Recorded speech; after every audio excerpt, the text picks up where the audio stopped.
What you are about to hear may scare you. If you are not ready for information that will not only change your worldview, but perhaps your life completely, then you should turn off this video now. An event with profound implications takes place in September 2015. A 3,000-year-old mystery called the Shmita. Some are aware of it, most aren't. Financial elites on Wall Street call it the end of a 7-year cycle. What they either don't know or won't say, however, is that these endings are historically disastrous, and this one may be even worse. There are signs, both economic, financial, and military, that this September 2015 could change everything about the way we live and work and even survive. Unfortunately, while Shmita may formally end in September, its ramifications could expand with considerable destructiveness. While many are not aware of the specifics, people are uneasy. A Washington Examiner article reported that 72% in a recent poll feared an economic crash and that those expressing concern were at the highest level ever. Please watch this video to understand what you need to know and how to take action to protect yourself and your loved ones. It may be the most important 30 minutes you've spent this year, or any year.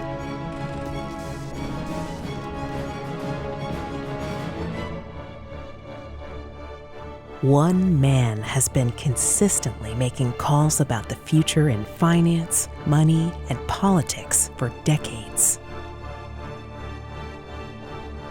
They called him crazy when, at 23 years old, he quit his investment advisory position at a leading bank in 1994 to start an internet company, saying the internet would never catch on. Now, you might recall Canadian financial information website provider Stockhouse Media. Now the company has received a multi-million-dollar windfall. Canadian media mogul Conrad Black's Hollinger International took a 9% stake in the internet startup. This evening's guest is Jeff Berwick. He is the president of Stockhouse.com. This is a large company that has had a phenomenal growth rate. They're now in 5 countries. They are receiving now 60 million hits a month. And this is really the final wake-up call. If they don't know now, they really just will never know. The internet is going to be the only medium standing at the end of the day. His company went on to be worth a high of $240 million, and he sold the company in 2002. After traveling the world, partly by sailboat before sinking it in El Salvador, he went on to visit nearly 100 countries, making movies in China and living in Thailand. By 2009, he began a free market newsletter warning of a complete US dollar collapse within a decade. Again, they called him crazy.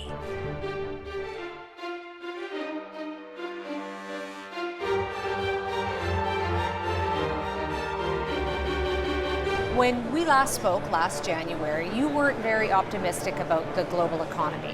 What would you say about the state of the economy now? This system is in collapse, and it's unbelievable, and most people don't even see what's going on. So what are the top things that are grabbing your attention right now? Mostly, it's how the US government and the Federal Reserve are reacting to all the problems. We're in the last days of this financial system in the US. This is Zimbabwe. This ship is going down. This is the USSR in 1989. Well, lots of people wouldn't believe you. They'd say, you know what, you're out in left field. You're nuts. In the meantime, in 2011, he told his subscribers to start getting into Bitcoin at $3. It soon went to over $200, and he was called crazy yet again. Joining us now is the chief editor of the Dollar Vigilante, and he's a Bitcoin entrepreneur, Jeff Berwick. Jeff, welcome back. Thank you, sir. Let me get this clear here. Your side of the Bitcoin story is that you put out, or you want to put out, ATMs. So you're the point of contact where I put in my US greenback dollars and I get back Bitcoins. Is that correct? That's correct. I'm sure that in the past week people have said to you, Jeff, it's a scam. Answer the question. After Bitcoin rose from $100 in April, it rose to $400 by November. Bitcoin's a new evolving currency, and because of that, and it's a very small market, the total market cap of Bitcoin is 1 billion. So we're only back to where Bitcoin was at the start of this month, so it has been quite volatile. Since that time, Bitcoin rose to over $1,000 and is now back below $500, but has been very volatile, as he warned. Well, it started the year at 15, so it's very volatile, it's very small, and so people are really trying to gauge if this is going to become a real currency. If it becomes more and more used as a real currency, it will continue to go up as demand goes up. Now, however, he is making his latest, most dire prediction. He is calling for a major disruptive event in not only the markets, but possibly in politics, the money system, and your way of life. All to come possibly as soon as September 15th, 2015.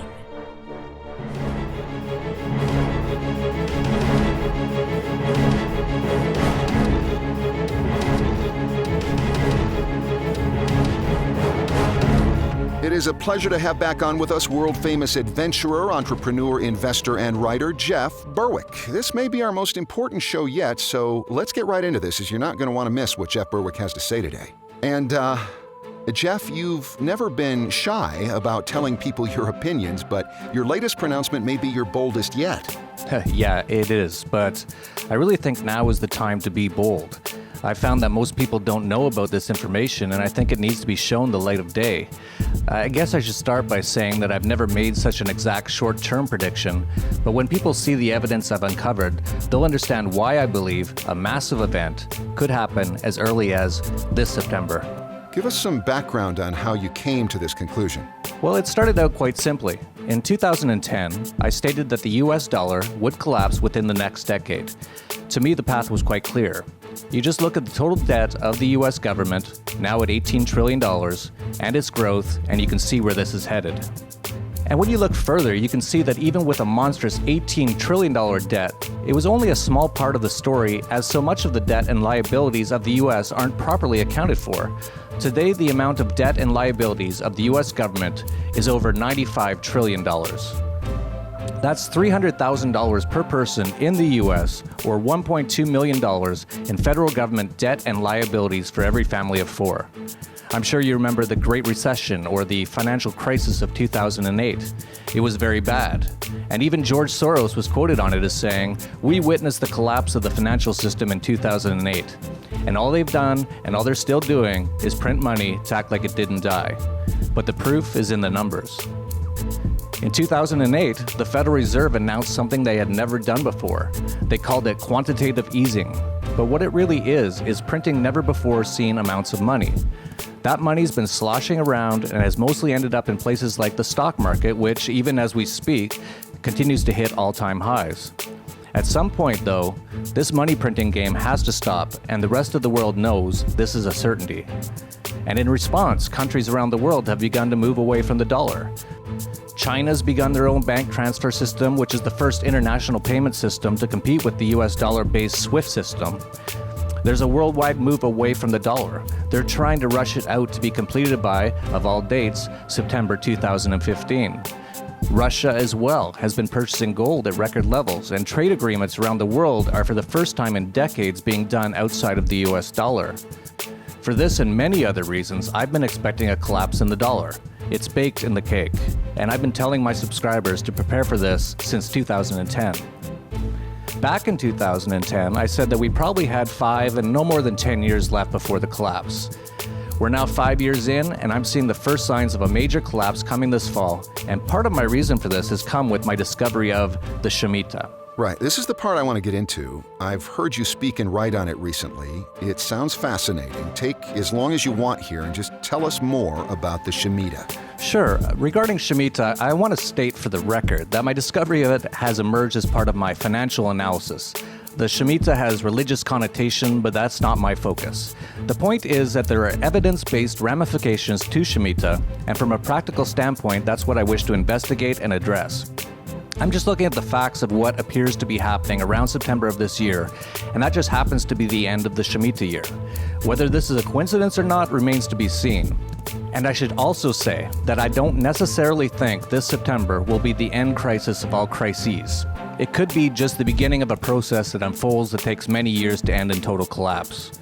But that said, I first heard of the Shemitah after reading Jonathan Cahn's book, The Harbinger. That book mostly talked about eerie events related to 9/11 and the Shemitah. While I found all the events related to 9/11 to be incredibly interesting, the thing that really got my interest was in what he said about the Shemitah. Now, as background, the Shemitah is the Sabbath year, and it's the 7th year of the 7-year agricultural cycle mandated by the Torah for the land of Israel, and it's still observed in contemporary Judaism. To put it simply, every 7 years is a Shemitah year. Because it is based on the Hebrew calendar, it doesn't fall on the same dates every year as our Western calendar, but it does follow quite closely. The Shemitah is also known as a time where all debts are settled, every 7 years. It also can be interpreted as the washing away of things. But what caught my attention was that the last day of the Shemitah for the last 2 Shemitahs in 2001 and 2008 fell on days with a major market collapse. The last day of Shemitah in 2001 fell on September 17th, and that was the first day the U.S. stock markets opened after 9/11. That day had the greatest one-day stock market point crash in U.S. history up to that time. The Dow fell almost 700 points, or 7%, and it was a record that held for precisely 7 years until the end of the next Shemitah year. That year was 2008. On September 29th, 2008, the exact final day of the Shemitah, the Dow plummeted 777 points, which still today remains the greatest one-day stock market crash of all time. You may be noticing quite a few sevens in all of this. As well, on that day, it was the only known day on the New York Stock Exchange where the opening bell wouldn't ring. You're watching CNBC's Squawk on the Street, where the opening bell should have rung 5 seconds ago, but has not. I don't know whether we actually need the bell to start trading. Hold on. There is a little bit of a consternation down here about there being no bell. All right, our market reporters are standing by. Bob Pisani, have you ever seen anything like no bell? Yeah, that's a little strange here. I then decided to go back to Shemitah years since 1900, and I was very surprised at what I found. 1917 was a Shemitah year. 1917 marked the year that the U.S. entered into World War I, and soon after, the Russian, German, Austrian, and Turkish empires had collapsed. Remember, the Shemitah is a time of washing away. 1930-1931 was a Shemitah year, and certainly wasn't a good time to be in the markets. From the beginning of the Shemitah year until the end of the Shemitah, the market dropped 50% from 200 to 100. And then after the final day of the Shemitah, the market dropped another 50% to below 50. Now, the next major Shemitah was in 1937 to 1938, and if you were in the market that year, you'd have lost nearly 50%. But more importantly than the stock market during that Shemitah year was what was going on in the world. During the Shemitah year in 1938, Germany began foreign aggression and seized Austria and Czechoslovakia. The World War that began in 1938 finally ended in September of 1945, nearly on the exact same day as the final day of the Shemitah. Countless empires and countries were left devastated by that date, again a washing away, if you will. The next Shemitah was in 1973. In 1973, the Bretton Woods worldwide monetary system collapsed. The following Shemitah was in 1980, seen by most gold bugs and market historians as marking the end of the massively inflationary 1970s. Then the next Shemitah year ended in 1987. During that time, Black Monday occurred, the biggest one-day percentage drop in history on the Dow. That same week, the London stock market closed due to an extremely rare hurricane having hit London. Again, a sort of washing away. During the next Shemitah, the 1994 bond market massacre caused financial strife worldwide. And I've already mentioned the incredibly bizarre things that happened during the next 2 Shemitahs in 2001 and 2008. Of course, you can say that if you look for patterns, you can always find them in one way or another, and to an extent that's true. But this Shemitah 7-year cycle is so eerily correct that it is well known on Wall Street as the 7-year cycle. For this reason, I've been keeping an eye on the end of the next Shemitah year on September 13th, 2015. And because of this, I began doing some research on what events may be happening in or around that time. And the amount of bizarre things scheduled for this coming September is what convinced me something is being planned for this fall. Yes. Everything you've covered so far is the past. Let's talk about the present and near future. Well, I decided to begin looking up the days on or around September 13th of this year to see if I could find any interesting events, and it didn't take long before I found numerous events, all happening on or around that date of major significance. The first thing I found was that the United Nations opens its 70th session of the UN General Assembly on September 15th in New York City. World leaders from around the world will be attending. They call it their Jubilee session. Now, I didn't mention this yet, but every 7th Shemitah, or in other words, every 7th 7-year period, or after every 49 years, is called the Jubilee year, every 50 years. In the Jubilee, according to Jewish religion, it is the year when God, supposedly, gives back land taken away from their ancestors to them. Of note, in the last Jubilee, in 1967, Israel won the 7-Day War when Israel defeated Jordan and captured the West Bank, defeated Egypt and captured the Gaza Strip and the Sinai Peninsula, and defeated Syria and captured the Golan Heights. Looking even further back to the prior Jubilee year in 1918, the British Empire took back Jerusalem from the Turkish Ottoman Empire. And so in both prior Jubilee years, there was a major development in Israel. The next Jubilee year starts on September 14th of this year. As well, in September, the UN plans to launch a new plan for managing the entire globe called the Sustainable Development Summit from September 25th to 27th. Some of the biggest names on the planet, including Pope Francis, will be speaking at this summit. The focus of this plan is to expand the scope of global governance. Global governance can also be defined as one world government or a new world order. The Pope, interestingly enough, will be busy in the US all of September, as on September 15th, the Pope will also be speaking at the UN, and then on September 24th, he'll also be speaking at the US Congress.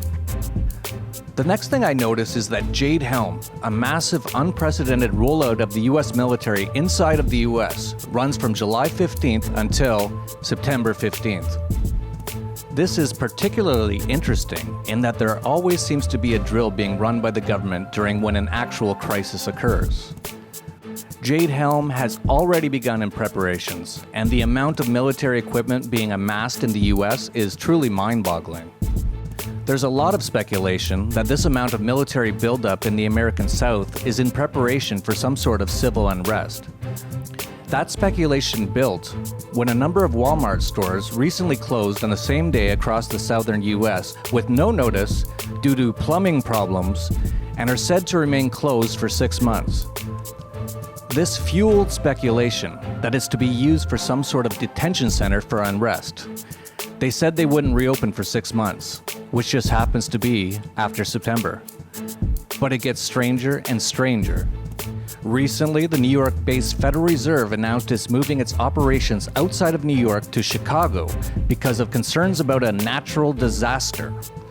One might ask, what natural disaster are they expecting in New York that they aren't expecting in Chicago?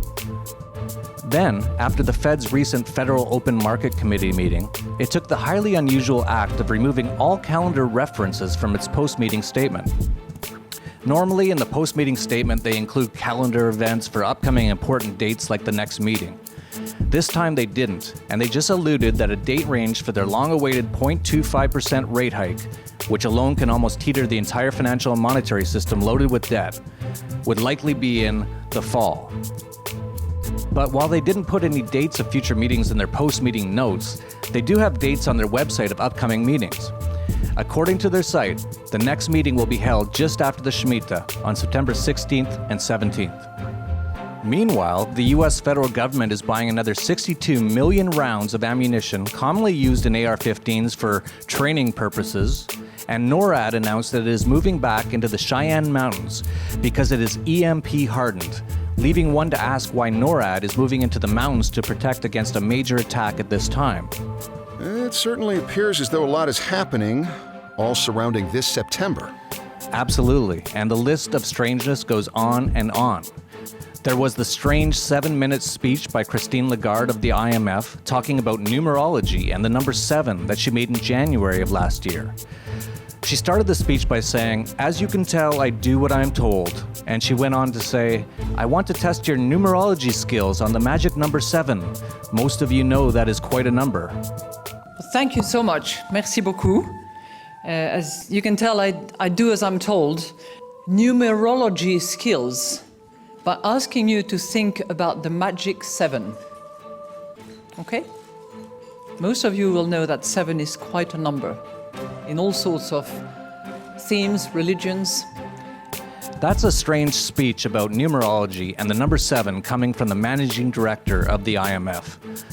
There was also French Foreign Minister Laurent Fabius, who made a bizarre speech in 2014, stating that we are on the edge of a climatic abyss.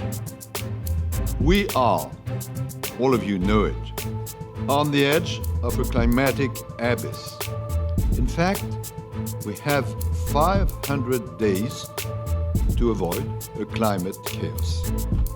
Out of curiosity, I added up the days from that speech, and 500 days from it lands on September 23rd, 2015.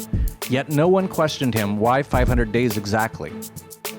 You can find many more examples like this. Everything seems to be gravitating towards this September. Something's going on. What that is anyone's guess. You want to take a guess? There's too many variables to make a solid guess, but this is far too many coincidences that all seem to point to something massive happening around September of this year. Also, there's Martin Armstrong, who was jailed for having a computer model that amazingly predicts the fall of currencies, markets, and even nations, predicted 20 years ago that there will be a massive system reset, collapse, or crisis on October 1st, 2015. If you listen to the actions of the Fed, they seem to be worried about some sort of natural disaster to happen in the New York area. If you listen to NATO, they appear to be preparing for an EMP attack. If you pay attention to the US military, they are apparently preparing for a massive amount of unrest inside the US. And if you pay attention to the UN, September seems to be a very busy month with leaders from around the world, including the Pope, attending numerous major events. In fact, we've already seen the first rumblings of a coming collapse happening in both Greece and China. The Shanghai stock market has already begun to collapse, falling more than 30% in the last 2 months, and the Chinese Nasdaq fell 40% in the last 3 weeks. And in Greece, the banks and stock market have been closed for weeks, and they're laying the foundation for a civil chaos that I expect to fully foment over the summer and explode in September. This will set off a chain reaction that will shake the entire US dollar-based financial system. This is enough evidence for me not to be anywhere near the US from now until at least October, and specifically in the month of September. This is just too much happening all at once for my comfort. I've also been advising for years to have no significant assets in US dollars and certainly not in the US bank, and I reiterate that more so now based on what I see happening in the coming months. If I'm totally wrong and nothing major happens during that period, then great.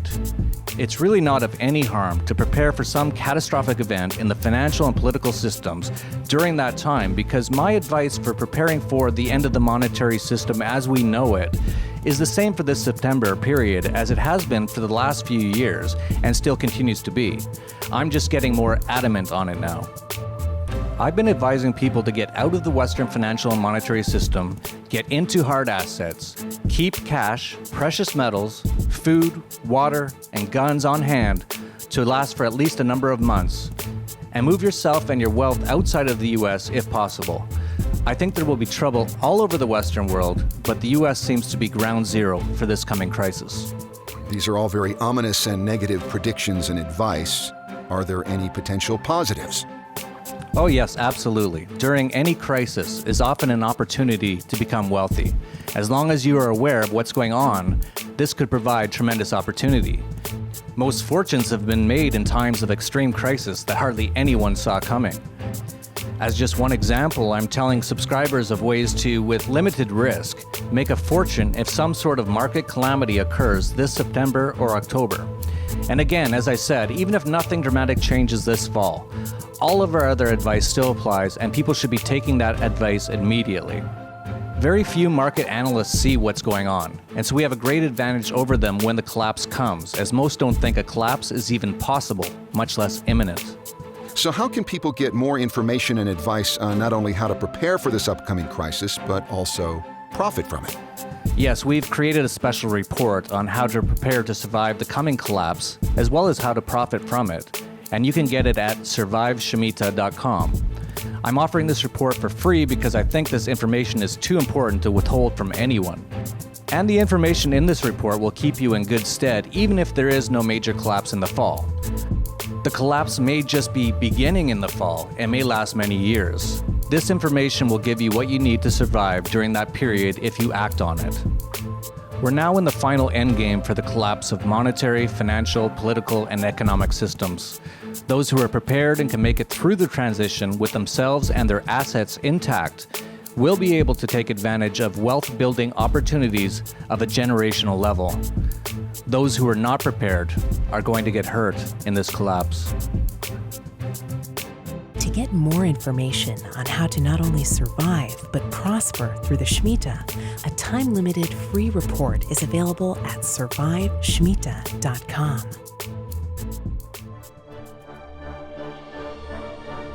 Even in Germany during the 1930s, was there any day that Germany actually became a police state even after Hitler was legally and democratically elected? I mean, was there any particular day that Germany became a police state in the 1930s? I'm not sure you can put your finger on any one particular day. It was a progression. New laws, new regulations, new taxes every day, more hysteria worked up among the common man.